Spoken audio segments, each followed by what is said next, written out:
Good afternoon, everybody. It is October 25th, and as you can clearly see, it's white.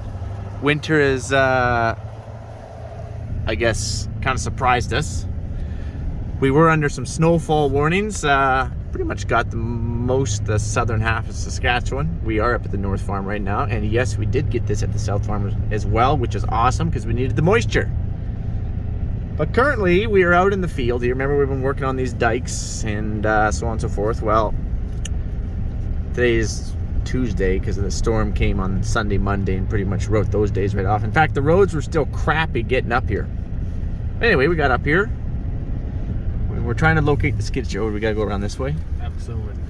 The skid steer had a boo-boo. We got some snowbanks coming up here. We're in four-wheel drive, and we are. Okay, we won't. No, we're not gonna go through that. Nope. Nope. Nope.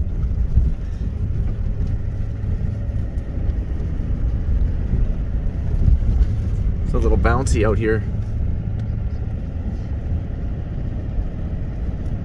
So it's got to be like 6 inches of snow.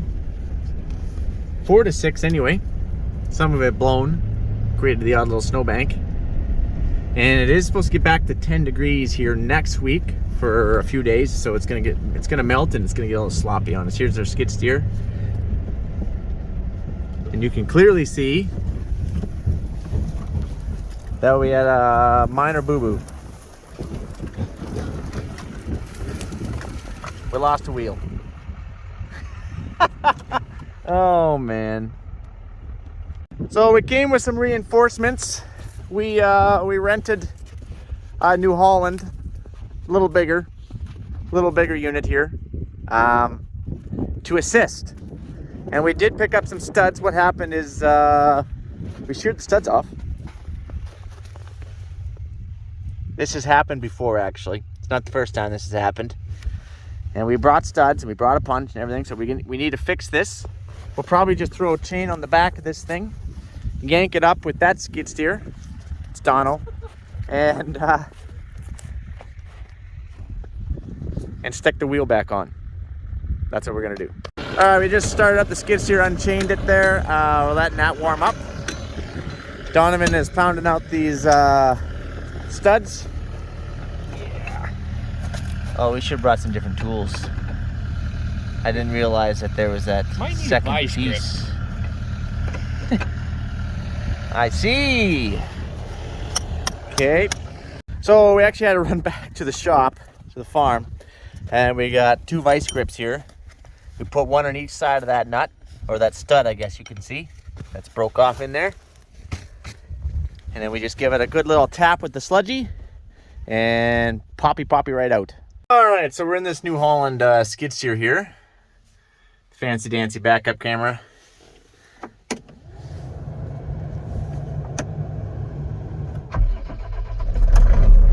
Okay. Safety first. Actually, it won't even operate without it. So everyone knows how to run skid steers. You got your 2 joysticks. You can put it in the old H pattern, like what the old 1840 is. So which means each joystick pushing it forward or reverse runs just these 2 sets of tires, and vice versa. So it takes 2 hands to go forward.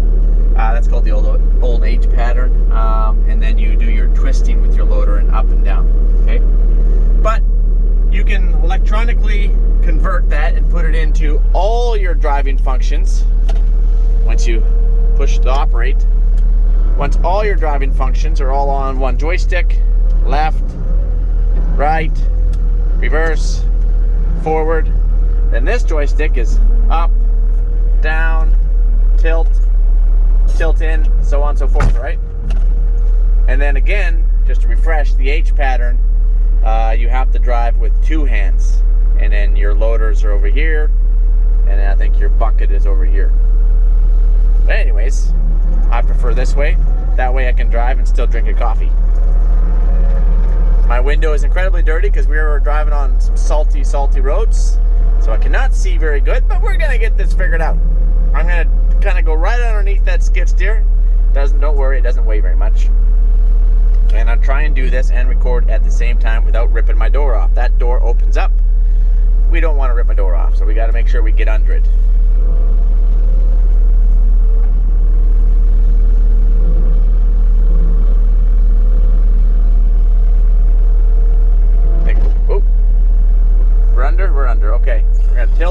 Whoa!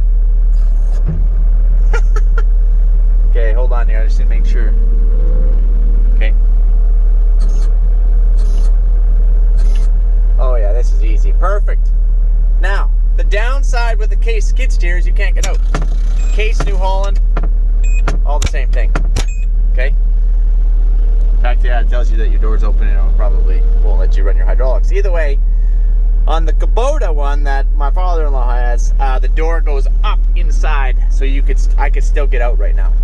I hate being locked in something when you're out there working on stuff. I hate that.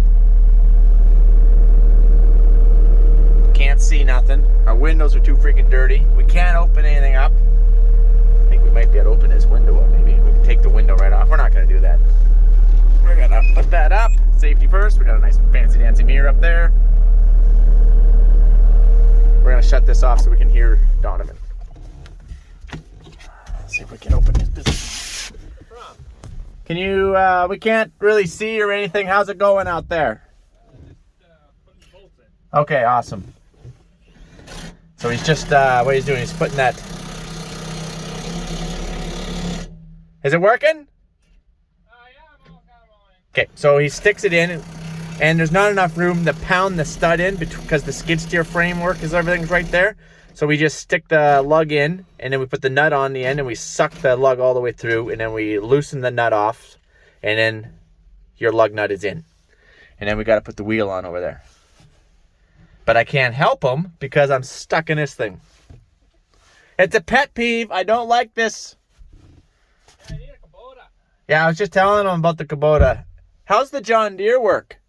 It's got a sliding door like this too. Oh, What about a... so same crap. What? JCB. Volvo and a JCB, I think, got a side door. Oh, yeah. What are you on? We're not fans of skid steers when you can't open the door when you want to work.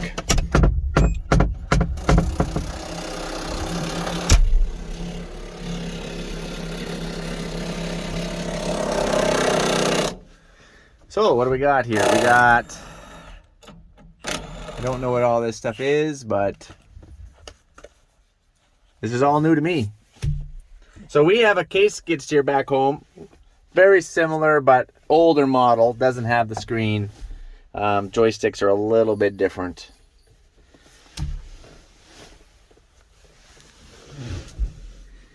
Oh, that's what smells so rainforest misty. Right there. I'm like, it just smells so good in here. I wish I could help you, sir, but... You know, I actually thought that when it fell off, I was backed in a hole, and I looked back, what the heck, there's no hole, and I see the tire rolling down the hill. You're like, my tire's gone. So what happened is, obviously, the nuts work loose. It has happened before, and then they shear off if they get a little bit loose, get some slop in there, and it can almost wreck your rim. We did not do our rim any good, but I think we can still reuse it. You might have to lift up another... Okay. 5 inches. Okay.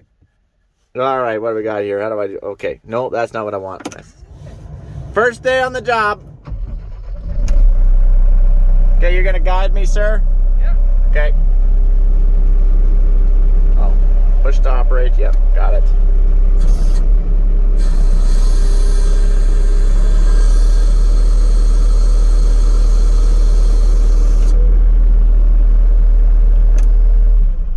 Hey, make sure you always keep your toes and fingies out of the way in case my skid steer slips off my bucket there, Donovan. Yeah. We're a safety first camp around here always.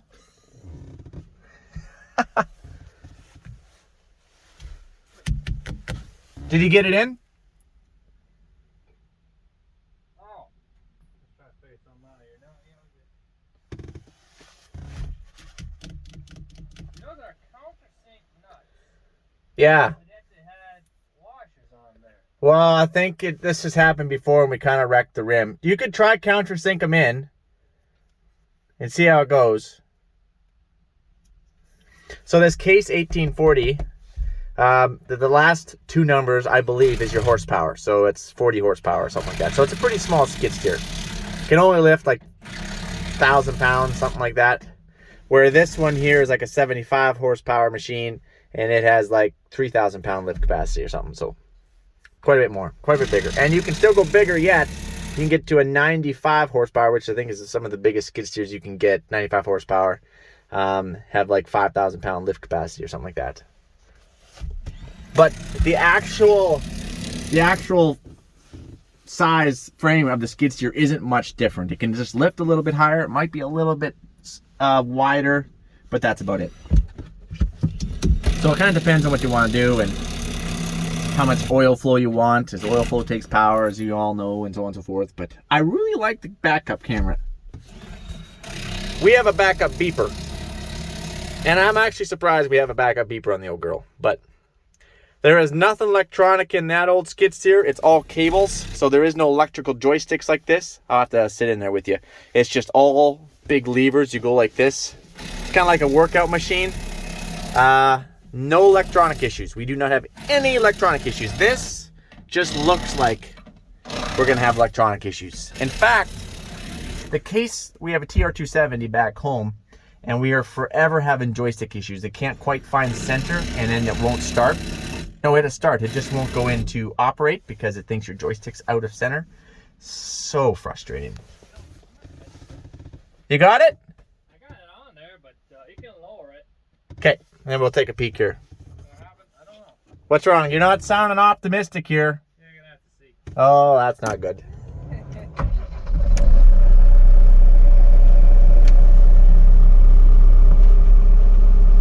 All right, we'll back away here. Make sure we can.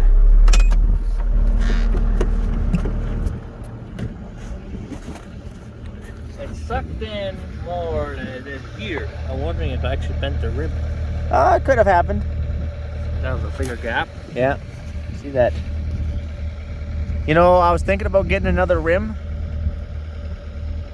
but I was like, that's probably okay. Yeah, because these bolts are sucked up more than this one is. And any more, you'll probably just break that bolt. So you countersunk them in here, eh? Yeah. Yeah, I see this hole here is kind of screwy.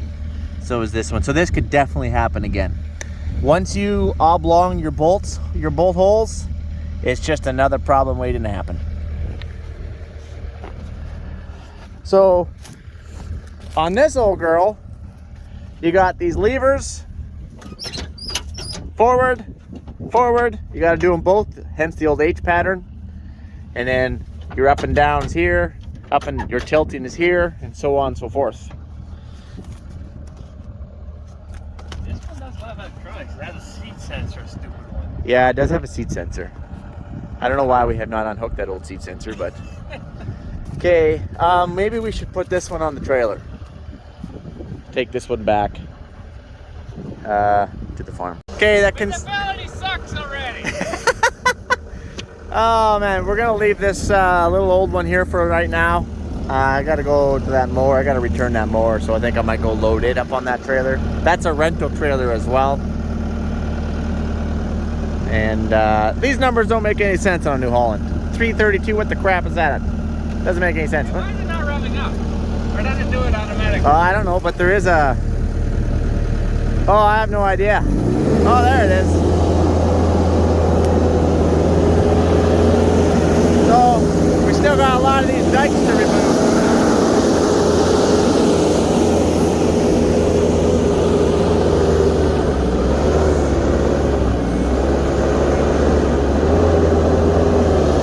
So remember, there's a hole on one side. We just dump it in the hole, so that way this water can flow. This thing is weird to operate now. Everything wrong. He's so used to the old H pattern right now that, oh, it's so funny to watch somebody relearn something again. That's normally me. You guys get the idea.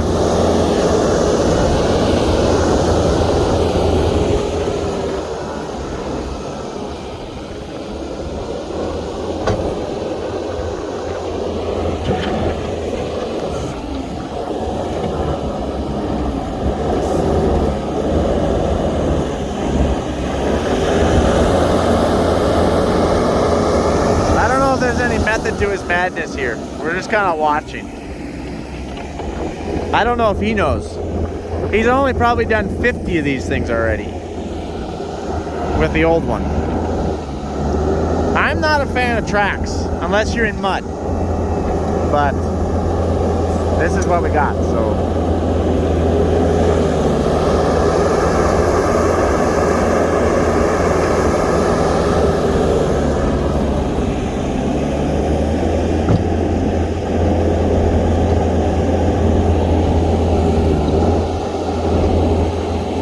Man, it feels like winter's coming. Holy cow.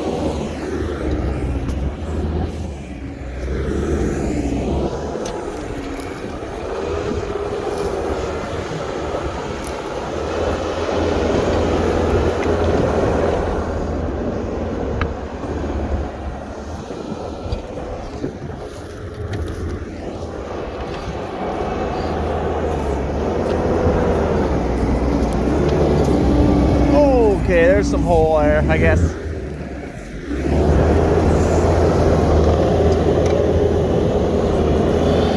And this sucks because our hole's full of snow. Oh man, all right, you guys get the idea. I'll let you guys go. Have yourself a good one. Adios amigos, and we will see if we can't get some more fall work done here before it starts getting really cold on us. Talk to you later.